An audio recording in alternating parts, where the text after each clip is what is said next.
What's up, guys? Moonman here. Today we're at Field of the Woods here outside of Murphy, North Carolina. Literally in the middle of nowhere. It's not really that close to the town. But why are we at Field of the Woods? Well, Field of the Woods is a biblical based like theme park, amusement park thing. And its most notable feature is it has the world's largest 10 commandments. So big you can see them from space on Google Maps, obviously. And it also features other biblical inspired things. It's free to the public, and it's been out here since 1940. It was actually invented and founded by A.J. Tomlinson. He was the creator of the Church of God denomination. He put it out here because he said it was the furthest western point in North Carolina, which is true. We just passed from Turtletown, Tennessee into North Carolina about 5 minutes ago. And it's the furthest western point in North Carolina. And he said the Wright brothers, they had, in Kitty Hawk, had done their first flight in the furthest east point. And he thought that these things were foretold of in biblical teaching. So he wanted to put that there. Something spoke to him to put this here. And so we're gonna go check it out today.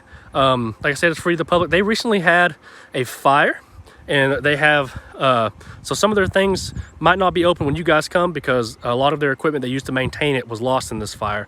But I called, they said everything's open today, so we'll go check out. Well, we can. Let's do it. No mistake, like I said at first, there is the world's largest 10 commandments. We'll take a closer look at that in a bit because there is a better vantage point to see it. But we'll walk up here and we'll see some of those things too.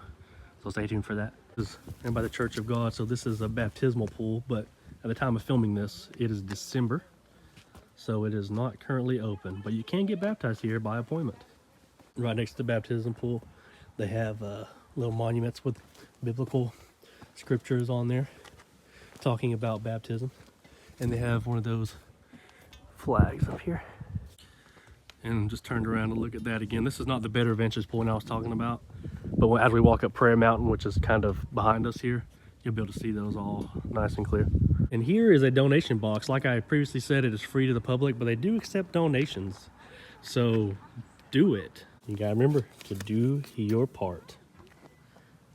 That's how free things stay free. There's a park directory of all the different places right here. And we're gonna immediately take a turn here to go check out the replication of Christ's tomb. Let's go do that. This is a replica of the tomb of Christ in Jerusalem. This particular replica was built in 1944. This would actually be the second replica I've ever seen, as Parrot Mountain in Tennessee, Pigeon Forge, Tennessee also has a replica. So you watch my video on that, you can see that how they differ. And you guys can pause that, but there's the story of the resurrection if you don't already know it. And we're gonna turn here now, we're gonna go in the tomb. Door to the tomb. It looks like it probably used to move, maybe? It would move like on this. There's a lamb in the window here. Well, let's go check it out. Here it is, all locked up. And obviously, like it would be, it's empty, as in, because the Christ would have resurrected and he would have rose from the dead after 3 days. So, of course it'd be empty. Another look in here. There's some people have left notes to Jesus and God there. And there's the back end of that little lamp. And we'll go out and we'll look at some more stuff. This says Psalms of Praise. This was kind of hidden a little bit from the road because all the shrubbery here. But we'll look at one. There's Psalm 42. As the heart panteth after the water brooks, so panteth my soul after thee, O God. Sorry for the loss of breath. I walked upstairs. My soul thirsteth for God. When shall I come and appear before God? Psalm 47. Oh, clap your hands, all ye people. Shout unto God with the voice of triumph. For the Lord Most High is terrible. He is a great king over all the earth. One of the most popular Psalms, Psalm 23. The Lord is my shepherd, I shall not want. He maketh me to lie down in green pastures. He leadeth me beside the still waters. He restoreth my soul. He leadeth me in the path of righteousness for his name's sake. Yea, though I walk through the valley of the shadow of death, I will fear no evil. Here's a much better vantage point, like I was saying. So you got number one, thou shalt have no other gods before me.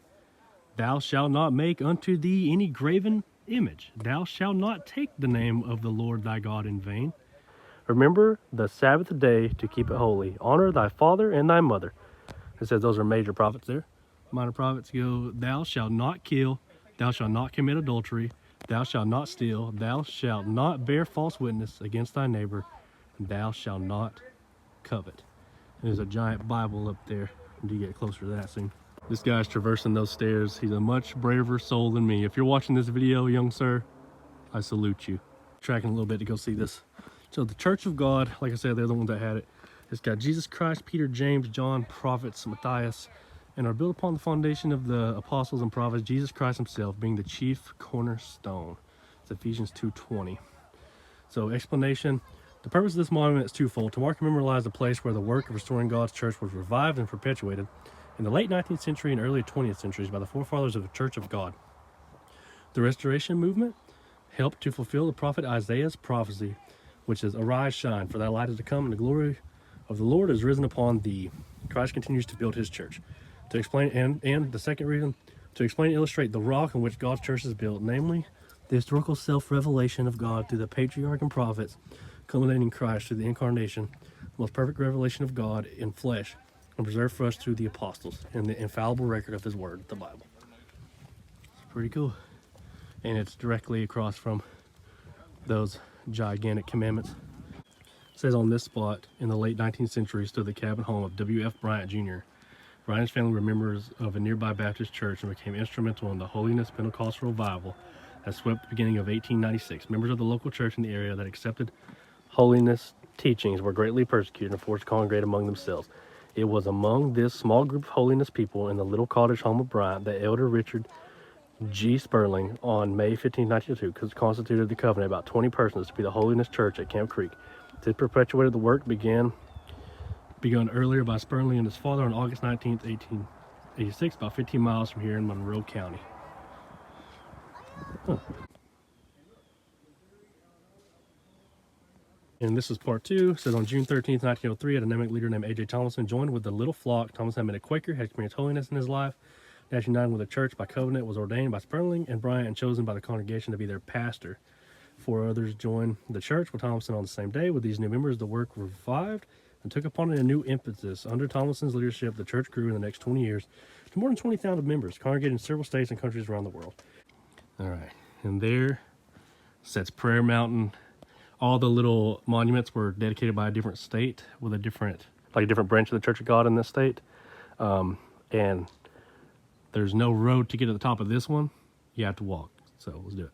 There's a little model plane here, but that's because there's a big plane here, and it says the restoration of this airplane and pavilion were funded in large part by the Church of God, in honor of the memory of Bishop Adolf Flimmer and his faithful wife. They dedicated their lives serving Christ and the church. They actually used to drop flyers for the church out of this plane right here. It says the message by wings. That's so cool. There's the state of Tennessee right here. And there's about regeneration. And there's a little lamb right there. I'll pause it here. You guys can stop and read it. I'll go see different ones out there, and we'll show some of them throughout there. Different states I think are cool and different things. Let's do it. The monument for holiness is from the former state of West Texas. As that Texas is just so big, the west and the east both get a side, I guess. There's a little small trail to the witness tree. So the church's banner was displayed on the tree September 7th, 1941. It was said to have fulfilled Isaiah's 3:13:2, "Lift ye up a banner upon the high mountain, exalt the voice unto them." A miracle took place when lightning flashed down the tree in a broad swath, skipped across the place where the flag was placed, and continued its course to the ground. The tree has deteriorated since being struck by the lightning bolt. Here's the side of where the witness tree was. Down there is the witness tree. Of course, that happened 80 years ago, and who knows how old the tree was at that time. But this is where it originally was. Pretty interesting. It's quite a little trick. This one here, Arkansas, is against members swearing. And that one, Indiana, is against the divorce and remarriage evil. This is a monument, Sermon on the Mount, Beatitude. And seeing the multitudes, he went up to a mountain, and when he was set, his disciples came unto him at his mouth and taught them sayings. It's pretty interesting. This table is a gift from Virginia. Quite personally, I think this is a piece of vandalism. Somebody did that to be funny there. Quite humorous. And here is a place of prayer. It says, "Pray and prevailed. I will cause him to draw near, and he shall approach unto me. For who is this that engaged his heart to approach unto me, saith the Lord?" People leave their little prayers, little write down little things, little trinkets. Leave it here in this little pit here. And there's designated as a place of prayer. This is the top of Prayer Mountain. Here at the back side of the Ten Commandments, to right here, it has this little thing about the construction of the monument, and who it was there is the A.J. Thomason guy right there. It says, from the Rheinstein marker located on the site where the Bryant home, where Thomason joined the organization that has come to be known as the Church of the God of Prophecy, to all the nations across Thomason's fingerprints cover the entire park. Field of the Woods now managed by the Church of God of Prophecy. The movement started by A.J. Thomason. In his early years, Thomason was in search of a rich and deep connection with God. During his search, he became acquainted with the Holiness Church at Camp Creek, located just a few miles down the road. Interesting. There's an old sign right there for Field of the Woods. And the first temporary markers that said Field of the Woods were placed on November 15th, 1940. Interesting. It says all these little things. Here's like a timeline of when all of these little things were put in the park around that time. And yes, they do have an airstrip because they did have that plane. There's some old pictures there. And here's actually some old pictures of people here. They're mowing it because it obviously takes a lot of upkeep to keep this going. And here's a lot of people here for different revivals and different things. It's pretty interesting. And as you can see, this is the really tall Bible-like feature here. From what I understand, you used to be able to go in there and use that as like an observatory tower, but they no longer allow that.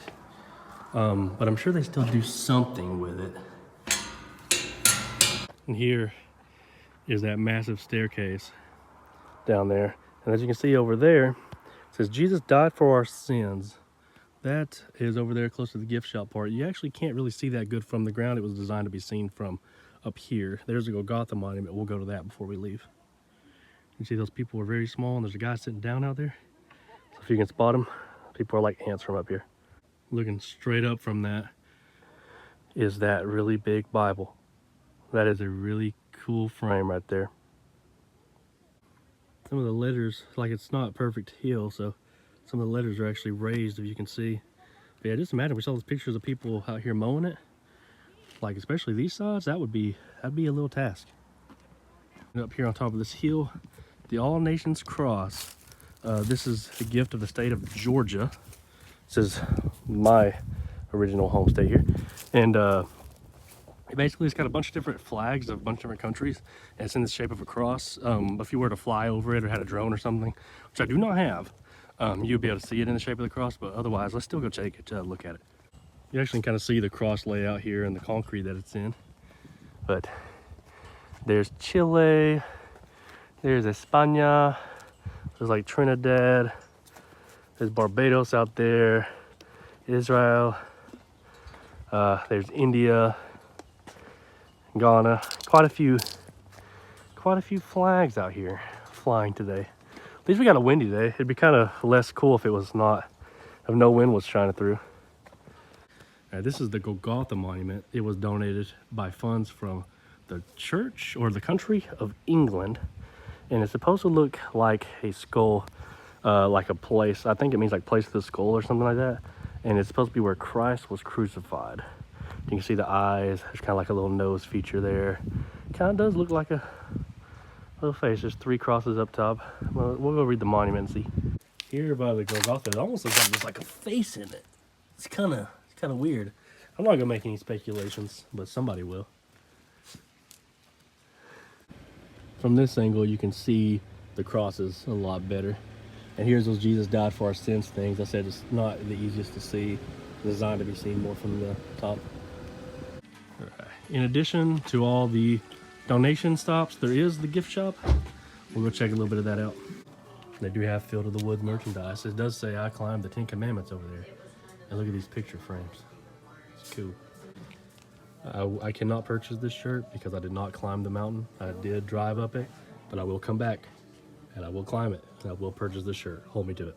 They have a duck pond here, and usually you can feed the fish in it, but it's pretty frozen over. Like I said, it's December. It's not actually that cold right now, but it was overnight. But in ways of merchandise, didn't get much. I got a drink, then I got this postcard. It's the entranceway. It's like Fields of the Wood, and you're like, yeah, you know, you're showing somebody your photo book, and they're like, oh man, what's Fields of the Wood? That's cool. They're like only the largest 10 commandments in the world, so I had to get this one too. Real nice. And here's a straight up view of the 10 Commandments mountain. It's our last view of it before we head out of the park today. So with that being said, guys, I'd like to thank you for coming along here. I'd like to ask you to please, if you like this video, give it a like. Also subscribe for more of this. Places like this have a soft place for me. Not because of the religious connotation, but because of the art and the labor that goes behind it. I've visited many places like Howard Finch's Paradise Gardens, Passaquan.